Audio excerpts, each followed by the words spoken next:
The Stranger Who Stole My Heart. A romantic mystery story. Prologue. The Man Who Knew My Name. The first time I saw him, I thought he was a stranger. The second time, I thought he was a coincidence. By the third time, I was beginning to believe he had been sent into my life for a reason. But I was wrong. He hadn't been sent into my life that night. He had been looking for me, and the most frightening part was that he had known my name before I ever told him. The rain began just before sunset. By 7 o'clock, Nairobi was glowing beneath a sheet of water. Headlights blurred across the wet road. Matatus splashed through puddles. People crowded beneath shop awnings, waiting for the storm to weaken. I stood beneath the narrow roof of an old cafe, hugging my handbag against my chest. My phone was dead. My umbrella had broken. And the bus I had been waiting for seemed to have disappeared from the face of the earth. It had been a terrible day. At work, I had lost a promotion I had quietly hoped for. My landlord had called about rent, and that morning, my mother had said something that had followed me throughout the entire day. You've spent so much time running from the past, Amara, that you've forgotten to ask why you're running. I hated when my mother spoke like that, as if every ordinary conversation contained a hidden message. I looked at the rain. Wonderful. Waiting for someone? The male voice came from behind me. I turned. He was standing a few steps away. Tall, dark jacket, black umbrella. His hair was damp from the rain. He wasn't smiling, but there was something calm about him, something strangely familiar. No, I said. He glanced at the empty road. Then you're waiting for a bus? I frowned.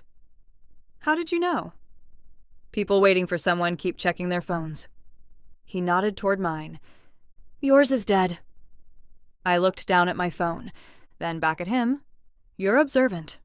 Sometimes. He held out his umbrella. You can share mine. I hesitated. You don't know me. He looked at me. For a fraction of a second, something changed in his expression. Then he said, No? He paused. But I know you're Amara.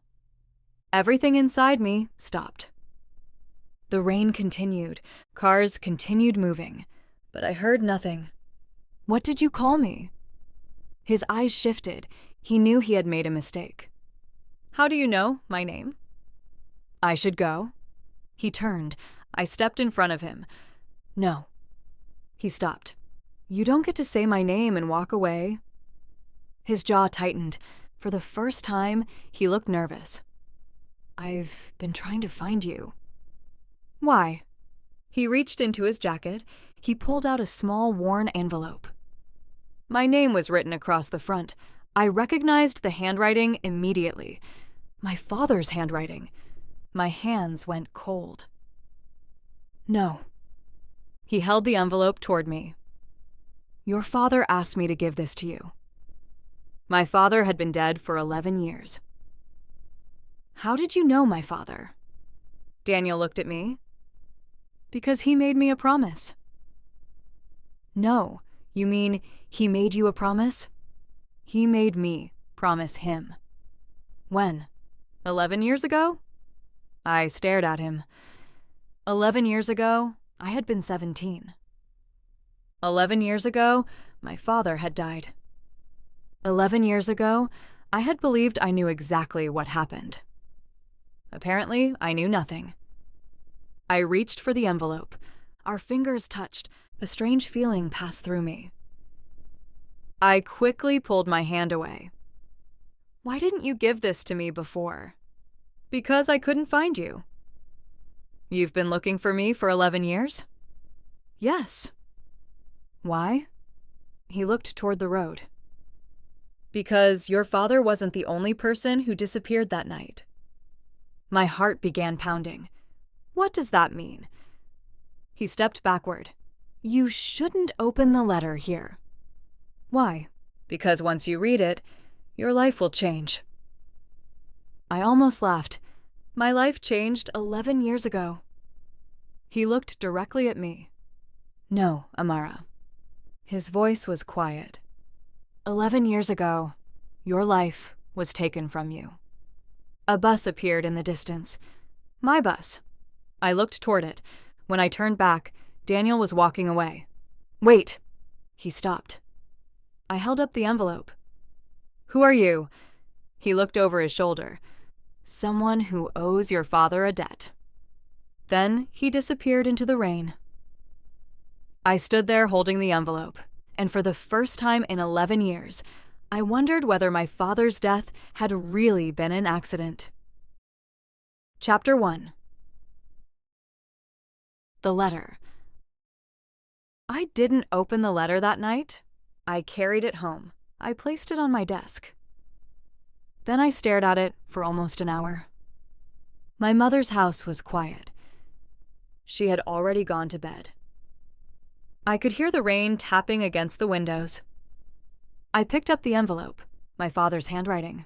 There was no mistaking it. He used to write the letter A in my name in a particular way, a small curve at the top. I remembered it. I remembered him writing birthday cards, school notes, little messages he used to leave beside my breakfast. Then I remembered the day he died. The phone call, my mother's scream, the hospital, the funeral, the silence afterward. My father had been a civil servant, a disciplined man, a man who believed rules mattered. According to the story I'd been told, he had been driving home late one evening when his car had lost control on a wet road. The accident had killed him instantly. I had accepted that story for 11 years. What else could I do? I opened the envelope. Inside was one sheet of paper. My hands trembled. The letter began, "My dear Amara." I stopped reading. I couldn't breathe. I continued, "If you are reading this, then I am no longer there to explain what happened." My eyes filled with tears. There are things about my death that your mother does not know. There are things she believes were done to protect you. I swallowed. Do not blame her. I stared at those words. Then came the sentence that changed everything. The accident was not an accident. I dropped the letter. No. I picked it up again. I read the sentence twice. Then again, the room suddenly felt too small. My father had known he was in danger, and someone had tried to make his death look accidental. I continued reading. There is someone you must find. His name is Daniel. I froze. The stranger. If Daniel has found you, listen to him.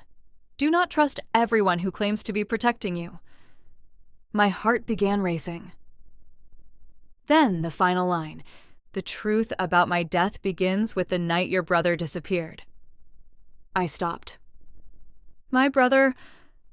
I had never had a brother. At least, that was what I had always been told. Chapter 2. The brother I never knew. I ran downstairs. My mother was sitting in the kitchen drinking tea. She looked up. Amara? Did I have a brother? The cup stopped halfway to her mouth. For several seconds, she said nothing. That silence was an answer. Mother? She put the cup down. Where did you hear that? My father wrote it. Her face changed. What? I placed the letter on the table. She read it. Her hands began shaking. Where did you get this? A man gave it to me. What man? Daniel. My mother's face became pale. She stood so quickly that her chair moved backward. Where did you meet him? At a cafe. When? Tonight. She stared at me. You must never see him again. Why? Because he is dangerous. You know him? My mother didn't answer. You know him. She turned away. Amara, some things are better left buried. No. My voice surprised even me. Not anymore. She closed her eyes. You were 17. I know. You had already lost your father. I know. You couldn't survive losing anything else. What did I lose? She turned toward me. Her eyes were wet. Your brother! I couldn't speak. My brother was real? Yes. What was his name? She whispered. Elias. The name seemed to travel through the room. Elias. My brother. A person whose existence had been erased from my life. Where is he? My mother looked at me. We don't know. When did he disappear? The night your father died. I sat down. My mother continued. Your father had discovered something at work. Something involving people he trusted. What?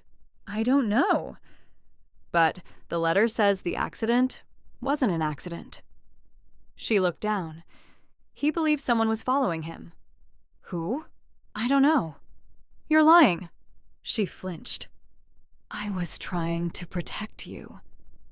You lied to me for 11 years. I was trying to keep you alive? The room became silent.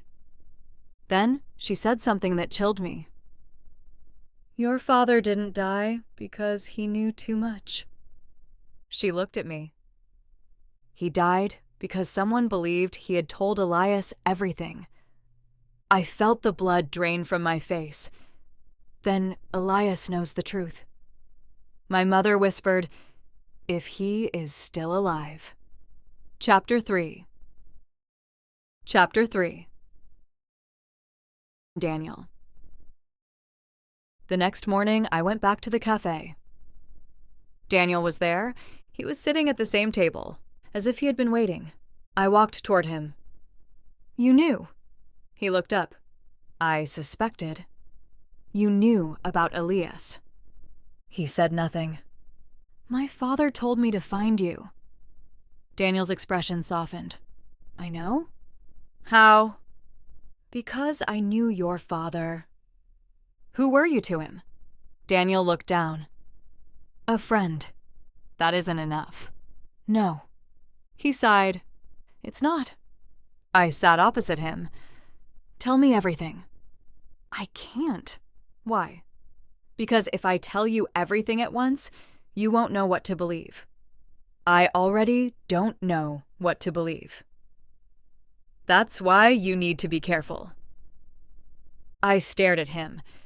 You searched for me for 11 years. Yes? Why? He hesitated. Because I made your father a promise. What promise? To protect his family. I laughed bitterly. You disappeared for 11 years. I was protecting you. From what? From the people who killed him. The words silenced me. Daniel leaned forward. Your father discovered that money was being moved through a network of companies that didn't exist on paper. Corruption? Yes. And Elias? Your brother found evidence.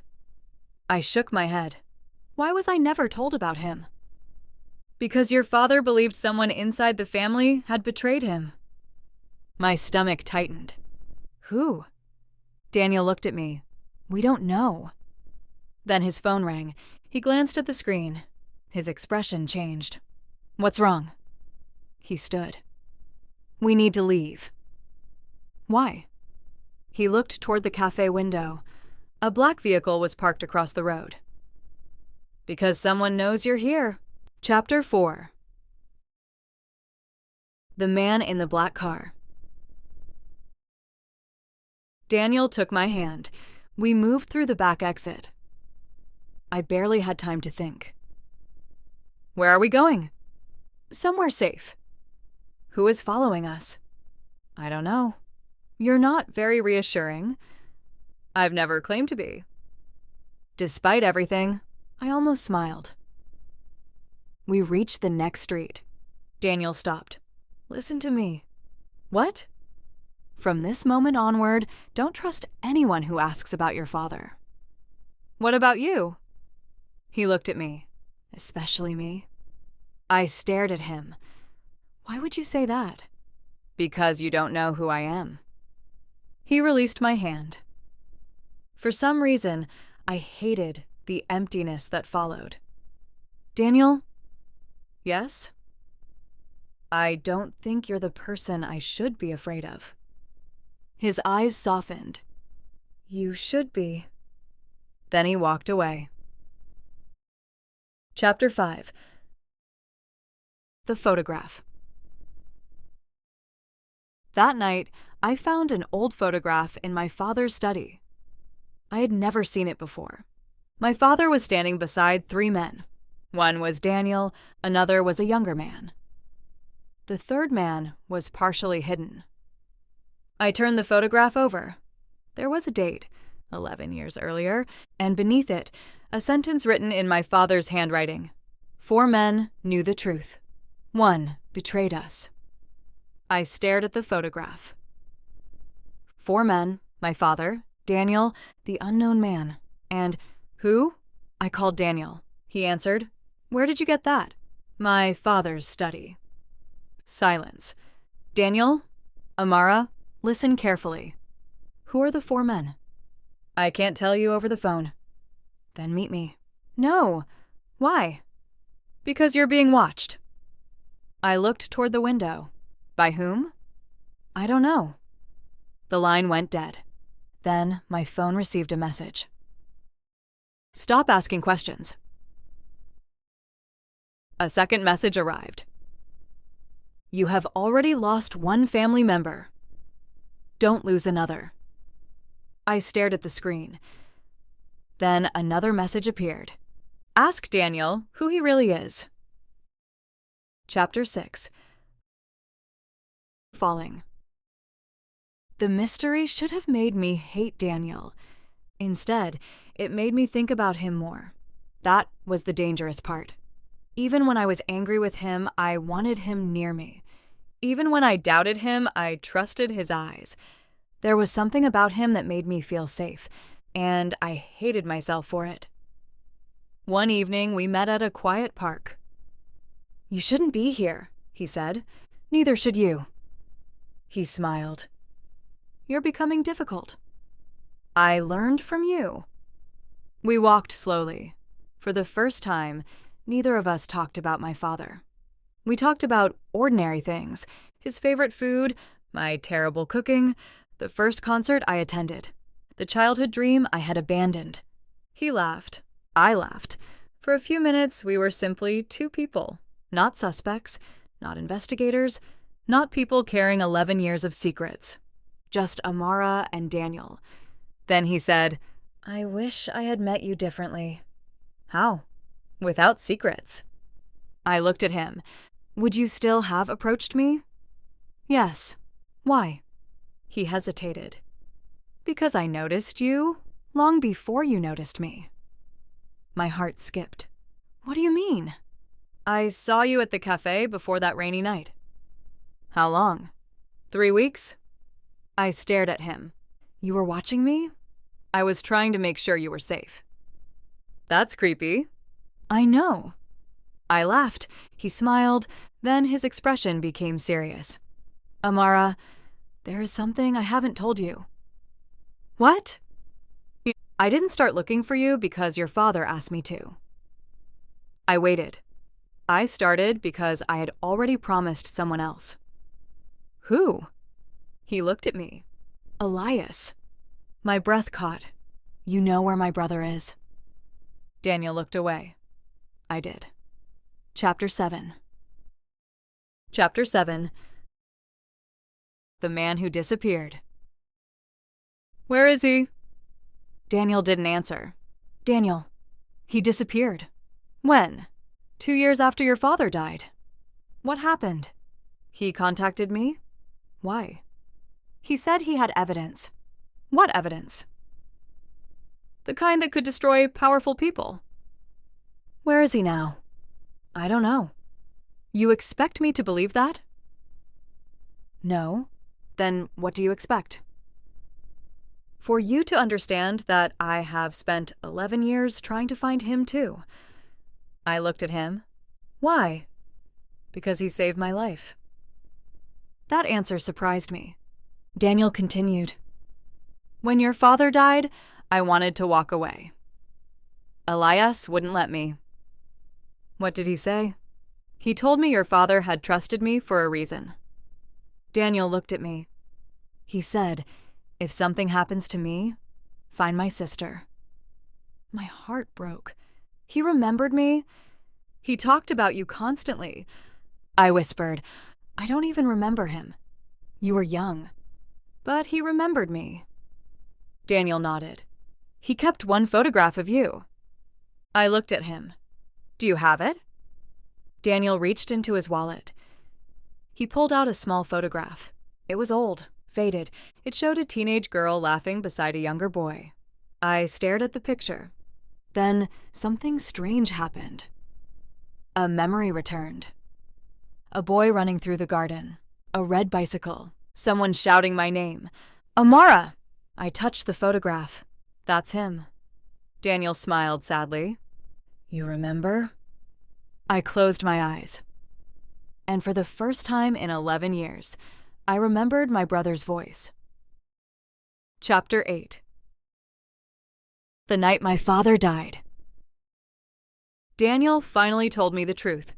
My father had discovered that a group of people were using government contracts to move money illegally. He had evidence, but someone close to him was secretly feeding information to the group. My father didn't know who. He suspected one of 4 people. The night he died, he was supposed to meet someone.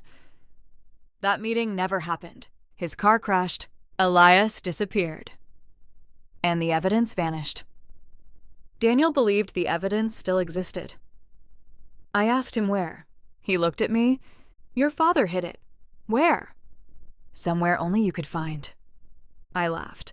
I was 17. Exactly. What could I possibly know? Your father believed you would remember something when you were older. I thought about the old house, my father's study, the photograph, the books. Then I remembered something, a small wooden box. My father used to call it the memory box. I hadn't opened it in years. We went to my mother's house. The box was still there.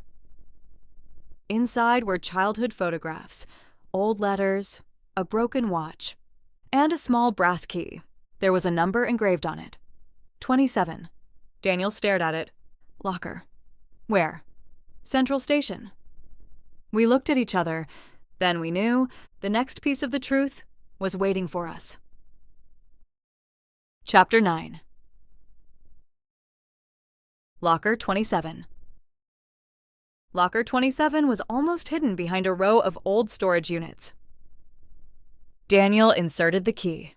The lock clicked. Inside was a small metal box. My hand shook. We opened it. There was a flash drive, a photograph, and another letter. This one was addressed to Daniel. He opened it. His face changed as he read. What does it say? He handed it to me. Daniel, if you're reading this, then you failed to keep Elias away from the truth. Do not let Amara discover the identity of the person who betrayed us until she is ready. The evidence is not on the drive. I looked at Daniel. What? He continued reading. The drive contains only the name. My heart began racing. What name?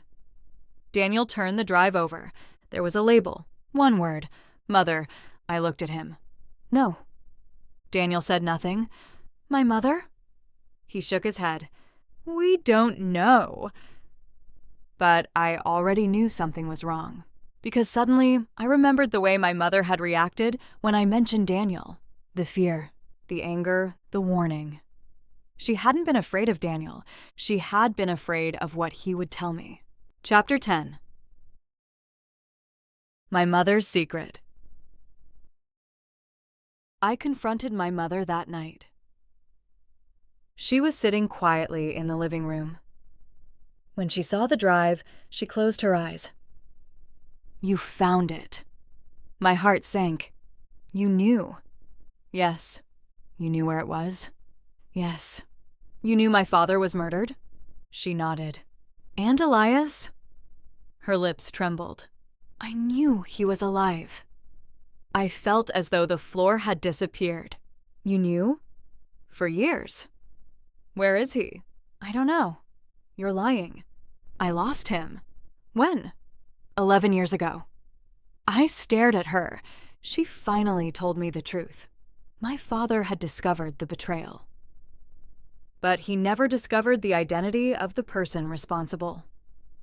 The night he died, my mother received a call. Someone threatened to kill both her children. She was told to erase Elias from my life, to tell me he never existed, to keep me away from the investigation. She agreed, not because she wanted to betray my father, because she was terrified. But why would they let me live? My mother looked at me. Because they believed you knew nothing. And Elias? He knew everything. Where did he go? My mother began crying. He ran. From whom? From them. I whispered, Who are they? My mother looked toward the door. Then she said, The man who was standing beside your father in that photograph. Chapter 11. The Fourth Man. I returned to the photograph, the partially hidden man. I studied his face. Then suddenly, I recognized him. He was still alive. He was a respected businessman, a man who had appeared on television, a man whose name was known throughout the country, and a man who had been close to my father. I told Daniel. He went silent. You know him? Yes. Who is he? Daniel looked at me. Your father's closest friend. I stared at the photograph. Why would he betray him? Money? That's it? No. Daniel hesitated. He wanted power. The pieces began fitting together. The contracts, the missing evidence, my father's death, Elias's disappearance, the threats, and the mysterious messages. But there was still one question. Who had been sending them? Then Daniel's phone rang. He answered. His face went pale. He looked at me. It's Elias. Chapter 12. The brother. The voice on the phone was older, but I knew it. Somehow, I knew it. Amara. My knees almost gave way. Elias? Silence. Then a shaky breath. You remember me? I remember your voice. He laughed, a broken little laugh. I never forgot yours. I cried. So did he. I've been looking for you. I know. Where are you? I can't tell you. Why? Because if they find me, they'll find you. Daniel took the phone. Elias, it's Daniel. Keep her away from the man. Which man? The one who knows where the evidence is. The call ended. I looked at Daniel. What evidence? He didn't answer. Then I noticed something. The photograph. The fourth man was holding a watch, a silver watch. My father's watch, the same watch that had been inside the memory box. Except, it wasn't broken. I remembered the box. The watch had stopped at 11:47. My father died at 11:47. But why would the watch be in the box? Then Daniel whispered, Because your father didn't die at 11:47. What? He died earlier. Then why did the watch stop at that time? Daniel looked at me. Because someone changed the time. Chapter 13. The real night. The investigation revealed something shocking. The official accident report had been altered. My father's car had been moved. The watch had been deliberately stopped. The accident had been staged. And the person who had access to the evidence was someone inside the investigation. Daniel had suspected it for years, but there was one problem. The person was dead. Or so everyone believed. I looked at Daniel. Who? He hesitated. Your father's old colleague. That's impossible. He disappeared the same night. Then how could he be responsible? Daniel looked at me. Because he didn't disappear. He pulled out an old photograph. The man was alive, living under another name, and he had been watching us. Chapter 14. The Final Secret. We found Elias 3 days later. He was living quietly outside the city. When I saw him, I didn't recognize the little boy from the photograph. He was a man now, but when he smiled, I knew him. I ran toward him. He held me tightly. For the first time in 11 years, I was with my brother. I thought you were dead, I whispered. So did I. We cried. Then Elias told us the final piece. My father had discovered that his closest friend was working with the corrupt network, but there was another betrayal. Someone had been passing information to the network from inside the family. I looked at my mother. She shook her head. It wasn't me. Elias looked at Daniel. Daniel looked away. Then Elias said, It was me. I stared at him. What? I was young. I thought I was helping Dad. He explained. He had trusted someone. That person had manipulated him. He unknowingly revealed where my father kept important documents. That information led to the attack. Elias had spent 11 years blaming himself. That night, he whispered, Dad knew what I had done. My eyes filled with tears. Did he hate you? Elias shook his head. No. He looked at me. He told me to protect you. I cried. He died protecting us? Yes. Then Daniel spoke, and that's why I stayed. I looked at him. You stayed because of Elias? Because of your father. He paused. And because of you. Chapter 15.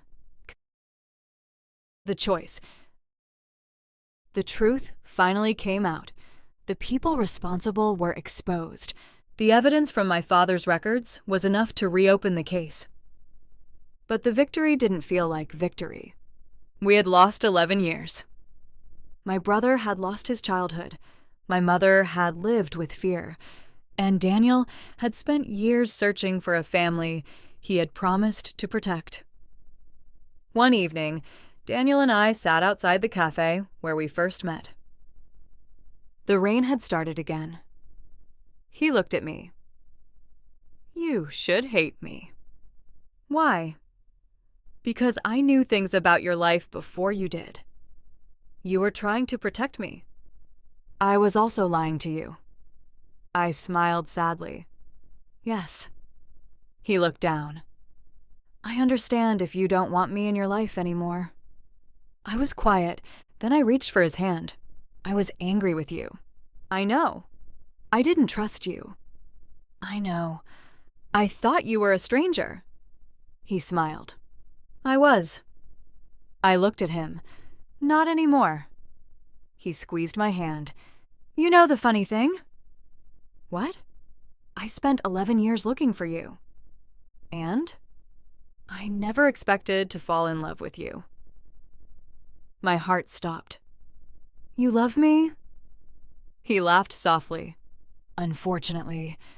I laughed through my tears. Unfortunately? I had plans. What plans?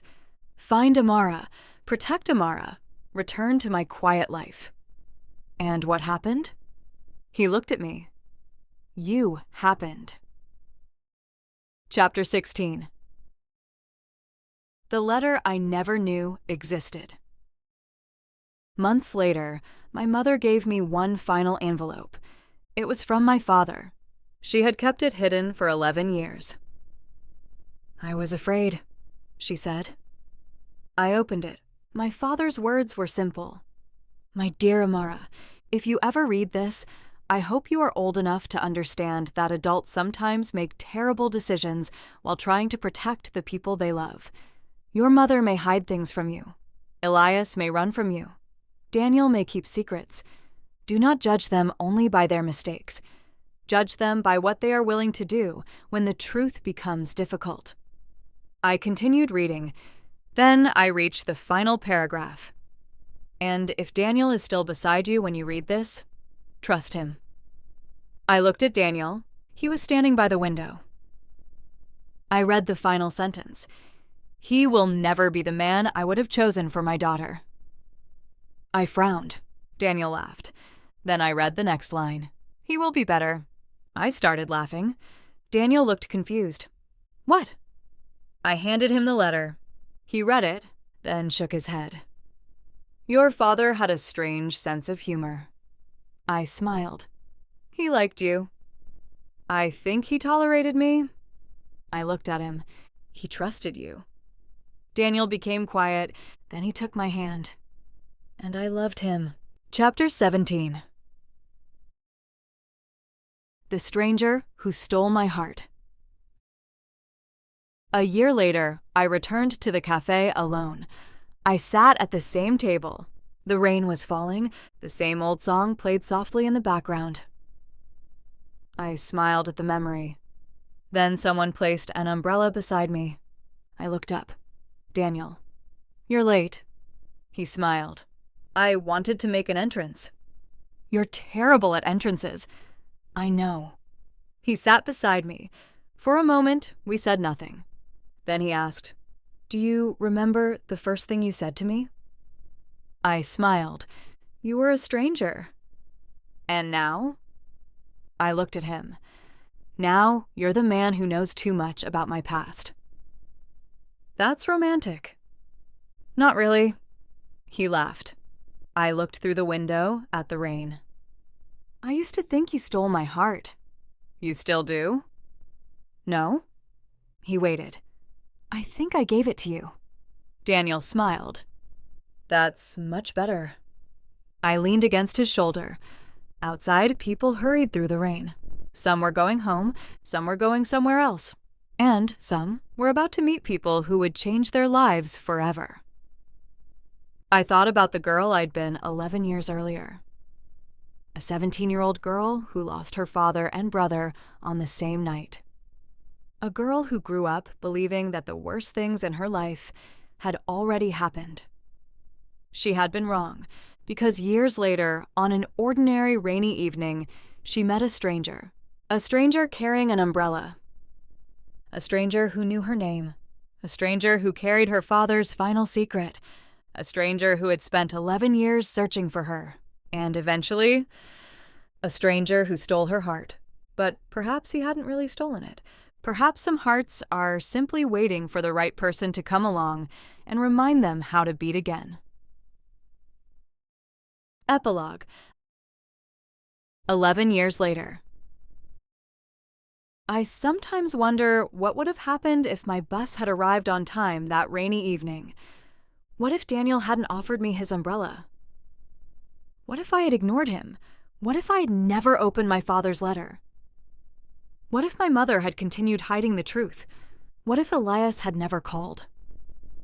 There are too many questions, but I have learned something about life. We spend years believing our lives are controlled by the choices we make. Sometimes they are, but sometimes one unexpected moment changes everything. A missed bus, a rainy evening, a stranger, a letter, a secret, a choice, and a heart that doesn't understand what is happening until it is already too late. Daniel and I still argue. He still steals the blanket. I still pretend to be angry. We still return to the old cafe whenever life becomes too busy. And whenever it rains, he reaches for my hand. Sometimes he says nothing. Sometimes I say nothing. We simply sit there and remember. The girl beneath the awning, the man with the umbrella, the envelope, the secret, the fear, the truth, the love, and the strange way life brought two people together. People often ask me how I knew Daniel was the one. I never know how to answer. Because I didn't know. Not at first. I only knew that when he looked at me, I felt as though he had been searching for something. Years later, I finally understood what it was. He wasn't looking for a stranger. He was looking for the little girl his friend had asked him to protect. But somewhere along the way, that little girl grew up. and the promise became a friendship. The friendship became trust. The trust became love, and the stranger became home. So, if you ever find yourself standing beneath an awning on a rainy evening, and a stranger offers you an umbrella, you might want to ask his name, you might want to ask why he's looking at you like he's known you forever, and you might want to ask what he's hiding. Because sometimes the person who enters your life as a stranger is carrying a story that began long before you met.